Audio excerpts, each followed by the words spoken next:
Hi there, I'm Timo Parker, I'm a vocal coach and I'm here to help you to improve your singing voice. So yesterday, while I was working on a project, by the way, if you're creating content, you know what this thing is. Hard drive is your best friend, you need a lot of storage. And yesterday I ran out of storage and I had to clean it up a little bit, I had to get rid of some data. And while I was doing this, I found let's say some very interesting clips. Let's take a quick look.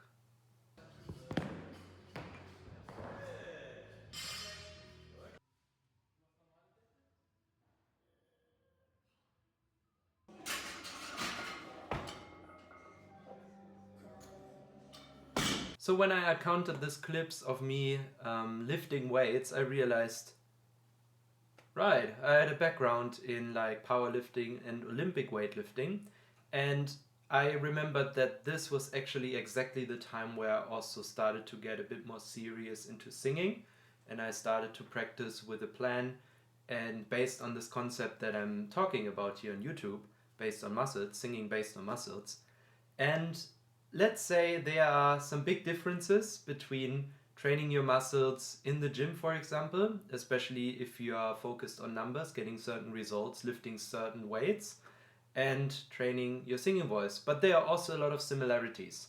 So I thought it would be fun to take a look on what's different and what's the same concerning muscle training from the conventional working out at the gym and the working out that we do on our throats. So around 10 years ago, I really got into weightlifting and into powerlifting. I first started off doing powerlifting, and I got into that, funny enough, because of a back injury that forced me to do sports and stabilize my core and stabilize, like strengthen my muscles in general, and somehow I ended up on the other end of the scale where you might do a little too much. I started doing this, and after a few years, maybe 2-3 years, I got into weightlifting because it was just a bit more fun, a bit more agile, because you have to jump under the weights. And I even got into Excel tables where I started to create training plans also for other people, where you create plans and cycles, because when you're at a certain point you can't just progress, and it's more like a wave where you also have to recover and take some resets. Anyway, this is not a lifting channel. But one big difference that I noticed back then is that the technique and the form on how you perform these movements when you're lifting weights and the movements that you perform when you're singing, there's kind of a similar approach to it. Let me explain. So when you're lifting weights, especially if you're working towards lifting heavier weights, you have to make sure, in order to stay healthy in your body and maintain good posture, that your form is correct. So your form means that, for example, when you're bench pressing, that not one arm is going up straight and the other arm is still down here. It would be a bit hard to execute this movement, but anyway, you're, for example, not symmetric. So if you're doing lifts, you're looking for symmetry, because when your body works in symmetry, most of the times it's the strongest it can get. So what I was doing back then was filming a lot my posture while I was lifting, looking at it, and I always prioritized that my posture and my form was excellent, even though if that meant that I had to lift less weight, I would do that. And the big similarity between lifting weights and training your singing voice, which is basically lifting weights inside of your throat, is that you are also striving for perfect form, or at least for the best form possible when you're training your voice. If you're new to this channel, I talk about things that you can do to grow your singing voice based on muscle training. So for example, lowering your larynx, aka thyroid cartilage, or opening it up. These videos you can find in the description box below. But these things you want to train in order to have a good form in your throat, so you're not hurting yourself and you ensure growth over time, right? So what you are sacrificing at this point, because you're focused on training these muscles, is the sound. So we can basically equal the number of the barbell with the sound quality, right? So what happens is, when the form is great in lifting, but also if the form is great in singing and you persist with your training, you will get stronger. And that means automatically the numbers will go up, and also automatically over time, because the muscles get stronger, your sound quality will enhance just because you're training. So if we take it to the other extreme, so let's imagine you're lifting weights with a bad posture and you're always unsymmetric in a way. Let's say when you're squatting, one knee is further out than the other, you will get strong in this position. That means if you're lifting weights over and over again in a position that is actually not good for you, you will still get stronger because you're doing it over and over again. And the same thing also happens here. If you're constantly, for example, squeezing your thyroid cartilage on one side and you compress it, let's say, always on the left side, your thyroid cartilage over time can deform and, for example, can be more open on one side than on the other. So it's asymmetric. And this is one aspect of, for example, all this yawning that I'm always talking about. So if it's your first video, yawning is good for you. Maybe you can use this video while you're watching to get a few yawns in. But basically, this yawning mechanism, or yawning in general, helps you to open up your system again and is the first step to symmetry again. Because we can't really work efficiently with a system that is asymmetric. And if we're using a lot of tension and a lot of pressure, it is pretty likely that in case of singing, that you're compressing your instrument in a certain way. It's not, the body doesn't always work perfectly symmetric, and even if you think you're perfectly symmetric, you're still not very symmetric. Now I realize how often I use the word symmetric, so let's move on. So you want to make sure that everything is in place. And this is pretty much the same thing when it comes to training. So if you do any types of sports and you want to get really good at it, you will probably first focus on the movement pattern and try to perfect it, and then as a result of practicing this movement pattern, you will get better at the given sport. So one thing that is very common if you're lifting weights is that people love to use pressure, internal pressure. So what they do is they take a huge inhale, they squeeze every muscle they have in their body and they lift the weight, which is an approach, and I'm not a sports scientist or a professional athlete to tell you this is right or wrong. I just know that for me and my body, it felt wrong in a way. You still have to prepare your body to lift and to execute this movement, but if you're under complete pressure and your head is about to explode, it just didn't feel right for me. So what I did, I used the normal amount of pressure and I tried to stabilize more through my rib cage instead of solely through my core. Because I believe that the rib cage, the intercostal muscles, which I also have a video about how you can engage these muscles in singing, are actually better stabilizers than the core. So they both work together, but at the end, a very open and strong rib cage, I think, is actually helping you more. For example, balancing something overhead, especially in weightlifting, than just a strong core. So of course you also need a strong core, but also you need the intercostal muscles. So there's a big difference when you start singing and you try to apply the same mechanism. Let's say you're already lifting weights, you do a bit of everything just to stay healthy and fit, and what you're doing when you're lifting weights is something like, and you can already hear this compression when you're lifting. You hear that sometimes. It's actually quite funny if you go to the gym, what kind of noises you can encounter there, like this one.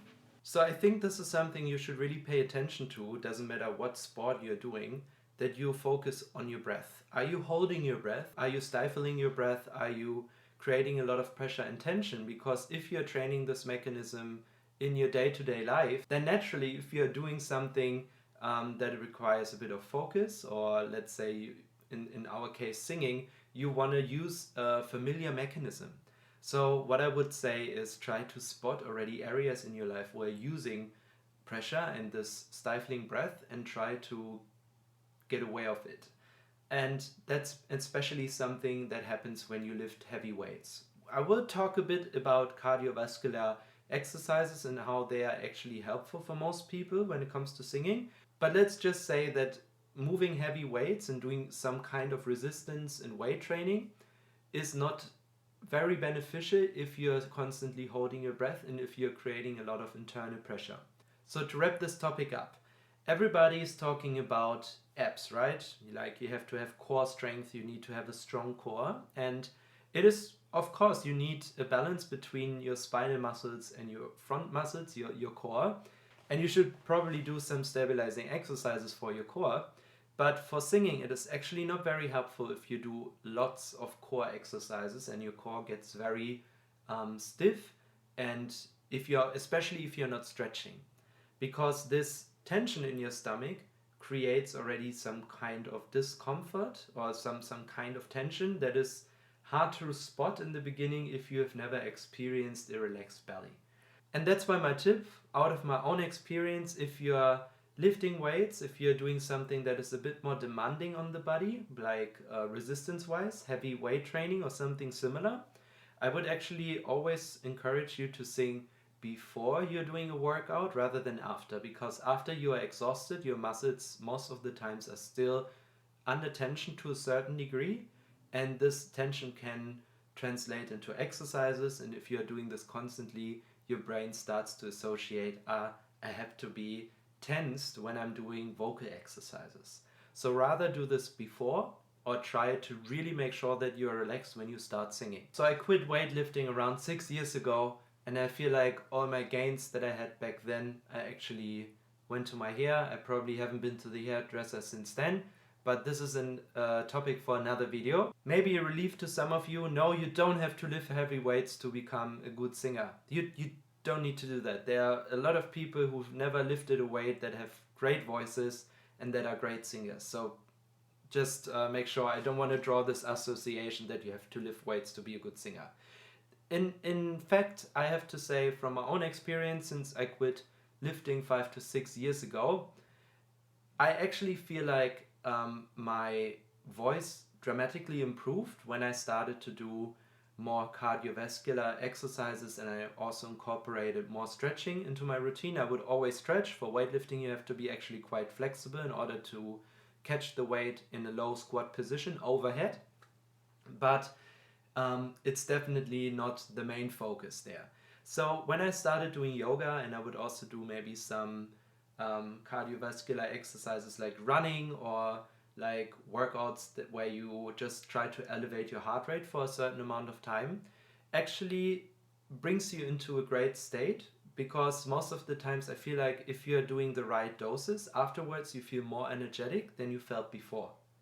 And when you're in this state, when you feel more energetic than before a workout, this is actually, at least for me and for a lot of students that I talk to, that's actually a great setup to practice or to sing in general. For example, before a concert, maybe you have a cold shower and you feel really energized and really awake. That's a great way to prep your body for singing. And sometimes, because everybody is different, if you are under a lot of tension, you should focus on things to release the tension, but there are also many people that need a bit of resistance to release some stress. So you have to find your own way and balance there. But I just found out for myself at least, that doing exercises where you're moving your body and you slightly elevate your heart rate over a certain period of time is actually more helpful.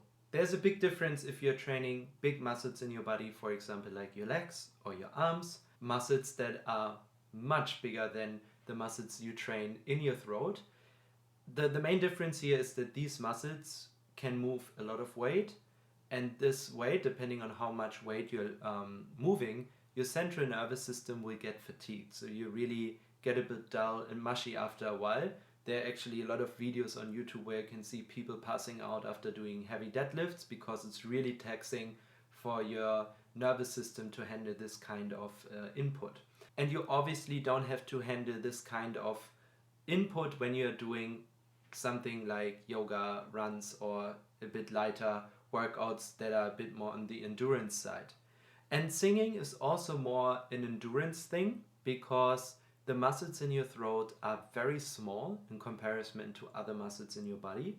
That means they get tired quicker, but they also recover quicker. So the best dosage for singing, and I actually made a video about how long you should practice, but this is maybe about the frequency that I can talk about now, is short workouts between, let's say, 5 to 15 minutes throughout the day several times is actually the best way to grow, because as I said, these muscles get tired very quickly, and if you do a lot of small sessions, even if it's just 2 minutes and you contribute it throughout your day, you will actually grow faster than trying to really hit the muscles hard for an hour and then they are maybe sore, or you maybe did things that are not really helping and then you have to take a longer time off because maybe you got hoarse or you are so tense that you need a few days to release this tension. So this is always something that you should keep in mind, that you always stop when you're straining and that you really check in with yourself. How do you feel? And especially in the beginning, shorter is better, and then rather do it more often. So if you are training for a competition, for example, like in weightlifting, like say CrossFit, I worked in a CrossFit studio for a while where I help people getting into weightlifting movements, teach them how to do these snatch and clean and jerk movements. And one thing in particular with CrossFit that I found was that people are in general pretty overtrained. They train so much that they don't have time to recover and they start a new workout already totally fatigued, which is obviously not good for you because you have already such a accumulation of lactate in your muscles that it's not really helping you and will over a long period of time will lead to a decrease of performance. And there's a similar thing happening with your voice, and I've mentioned that in that on the channel already a few times, that if you're relying on pressure and on tension, you're not using really your muscles anymore in an isolated way, and then they will deteriorate over time.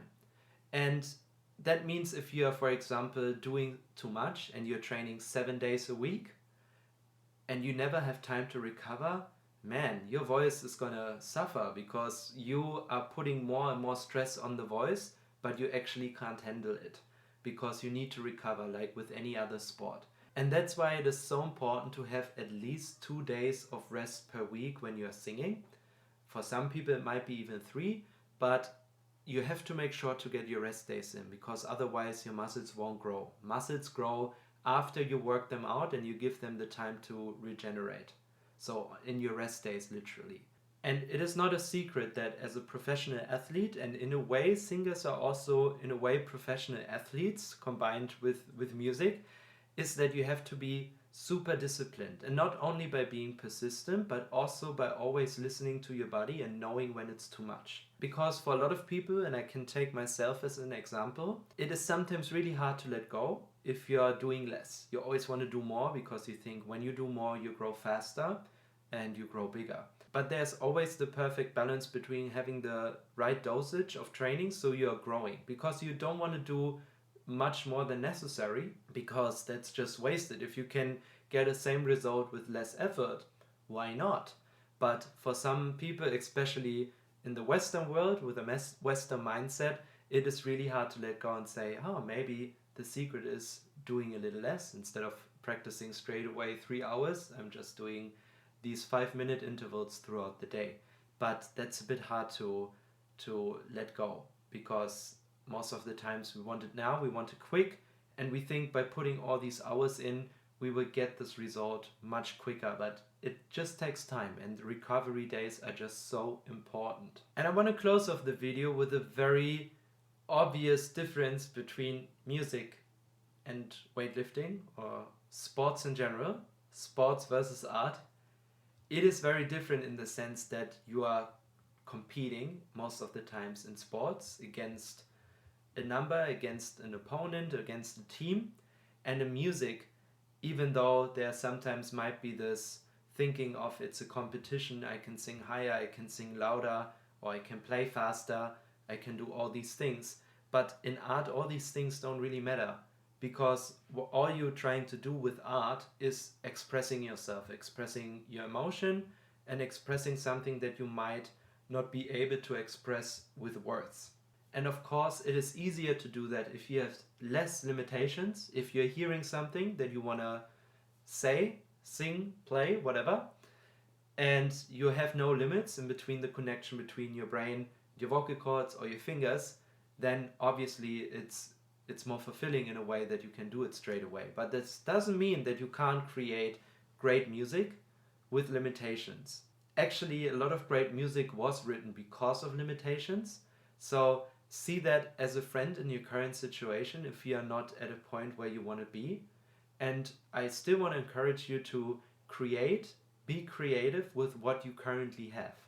Anyway, this is some of my experience that I gained by doing weightlifting and starting to learn how to sing.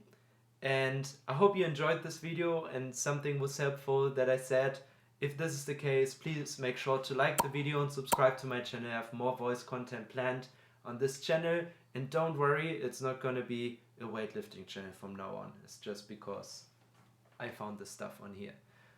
Anyway, if you're interested in working with me, make sure to check out the link below in the description box. There's a link to my website where you can book one-on-one classes with me. In these lessons, we can focus on personalized goals and make sure that you're training the right muscles the most efficient way. Thank you so much for watching, guys, and I see you in the next video. Bye bye.